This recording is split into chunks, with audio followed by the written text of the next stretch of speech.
Why is the shopping cart always in the top right of the screen? How do companies predict my purchases? And why do prices end in 9?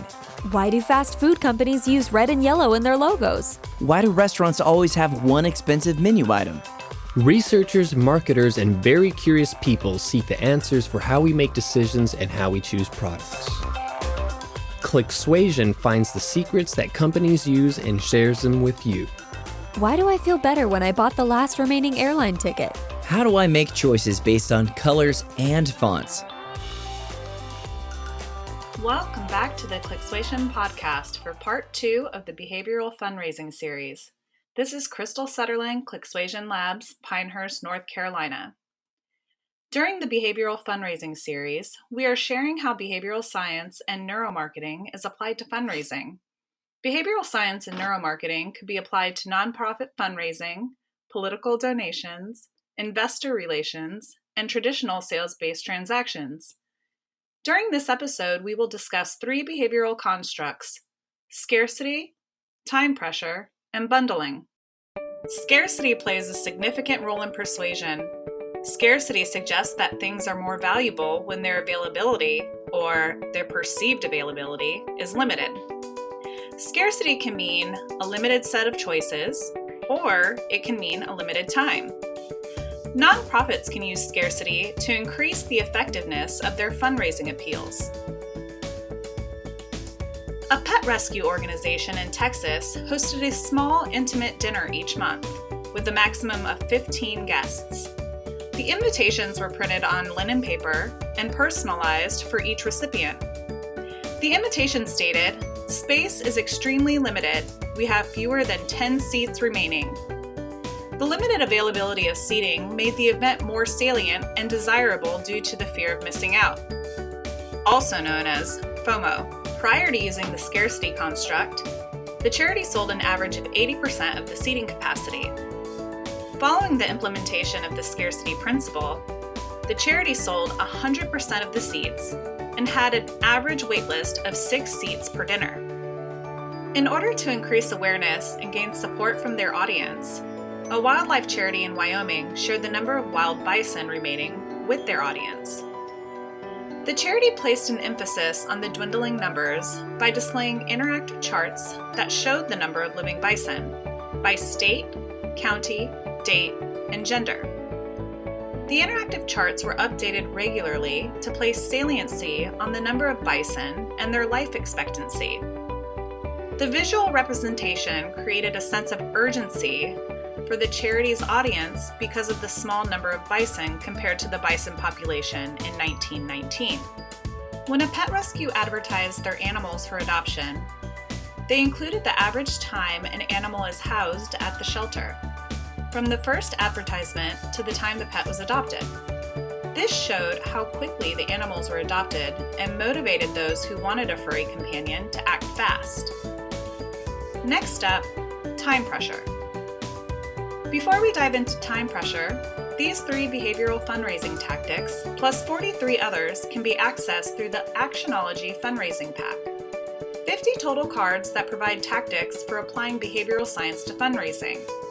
Your deck is waiting for you at clicksuasion.com/cards.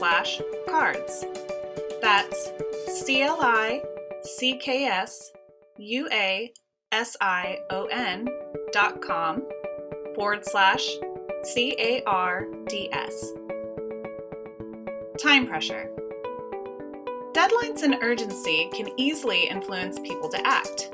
We've all heard the phrases, 3 days remaining, 1 more hour, and today is the deadline. Time pressure can create a sense of urgency in fundraising. Time pressure is a type of psychological stress that occurs when a person has less time available, real or perceived, than is needed to complete a task. When donors feel time pressure, they narrow their focus and commit to less research and reduce cognitive reasoning before making their donation. A popular and effective use of time pressure is the checkout line. No clock or timer is counting down the time your transaction takes. However, you feel time pressure from all those people in line behind you. The employee asks, "Your total is $67.28. Do you want to round up to 68 to contribute to hurricane relief? Knowing everyone in line wants to move, and aware that you are being judged by others around you, you say yes, and donate the remaining 72 cents by rounding up to 68. Additionally, there are multiple types of time pressure, and each have their respective effects on decision making. Low time pressure and high time pressure. Low time pressure, you can care about climate change and want to take action to save polar bears. While at home, you conduct research, carefully comparing organizations. You consider whether the charities are local, reputable, and how they address the situation, and what their results have been. You read reviews, you spend as much time as you feel necessary, and then make a contribution that you feel is appropriate. This is a small sense of urgency and a reduced amount of perceived time remaining to donate. High time pressure. Now, let's say you're at a charity dinner. The cause: saving the polar bears. During the auction portion of the dinner, others are bidding on an item that you and your spouse want. So you can't take the time to calculate the actual value of the item. You have mere seconds to make a decision. In the thrill of the moment, you lift your paddle and place a bid, most likely paying more than you would if you had more time to research the value of the item. Time pressure can influence how donors respond to your offer. During a cancer research charity's annual gala, potential donors were told they had 60 minutes to complete their donations. 31% of the attendees made a donation.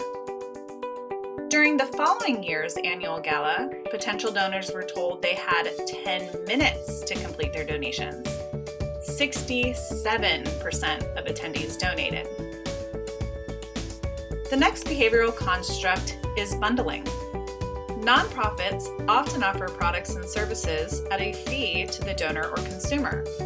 Yes, nonprofits are businesses. Let's remind ourselves that basic finances, revenue minus expenses, equals profit. This applies to nonprofits too. Bundling occurs when several products or services are marketed, communicated, or presented as a single combined unit. The bundled product or service is often offered at a lower price than they would charge the customer to buy each item separately. This marketing tactic enables the consumer to purchase several products when the consumer is likely interested in one product or service.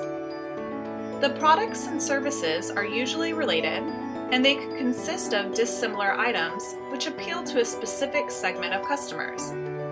If you have two insurance policies, such as home and auto, through two separate companies, you might be able to bundle both policies together using only one company and reduce the total monthly payments or the total amount due. Bundling can also be used to switch several payments into one, making payments easier, even if it doesn't save money. It's the perception of value and convenience. If you are thinking about bundling multiple products, here are 3 tips to enhance your outcome. Tip 1. Avoid combining a low-cost item and an expensive item, and simply promoting the package. Mixing premium and non-premium products is likely to devalue the bundling and increase the consumer's willingness to cognitively process the value of the bundle. Tip 2. If you are mixing products with different values, establish the value of the individual items first, particularly the most expensive item. Tip 3. Focus on non-price attributes of the product, such as durability or comfort. Our research suggests this will reduce the devaluation effect from mixed value items. Research was completed by team members at Clicksuasion Labs, Actionology, Red Rooster Group, and several partner organizations. This is part 2 of the 3-part behavioral fundraising series. For Behavioral Science News, this is Crystal Suetterlin, Clicksuasion Labs, Pinehurst, North Carolina. Thanks for listening to Clicksuasion. Subscribe to the podcast, read our research, and get in touch with us at clicksuasion.com. You can also find us on Twitter with the handle @Clicksuasion.